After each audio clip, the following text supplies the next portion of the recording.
সোমবার সন্ধে 6:30 নাগাদ সাজো রব সল্টলেকের বিজেপি কার্যালয়। আলোকসজ্জা, ব্যানার ও দলীয় পতাকায় নতুন রূপ নিয়েছে কার্যালয় চত্বর। কেন্দ্রীয় স্বরাষ্ট্রমন্ত্রী অমিত শাহের আগমনকে ঘিরে আজ সকাল থেকেই তৎপরতা ছিল চোখে পড়ার মতো। দলীয় সূত্রে খবর, কিছুক্ষণের মধ্যেই কার্যালয়ে পৌঁছবেন অমিত শাহ। তার সফরকে কেন্দ্র করে রাজ্য বিজেপির শীর্ষ নেতৃত্ব, পদাধিকারী ও কর্মীদের মধ্যে ব্যাপক উৎসাহ লক্ষ্য করা যাচ্ছে।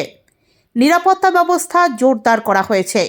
পাশাপাশি প্রবেশ পথে চলছে শেষ মুহূর্তের প্রস্তুতি। রাজনৈতিক মহলের মতে, বিধানসভা ভোটের প্রস্তুতির আবহে এই সফর রাজ্য বিজেপির কাছে অত্যন্ত গুরুত্বপূর্ণ। অমিত শাহের উপস্থিতি ও বার্তার দিকে তাকিয়ে রাজ্য রাজনীতিতে নতুন সমীকরণের ইঙ্গিত খুঁজছেন রাজনৈতিক মহলের একাংশ।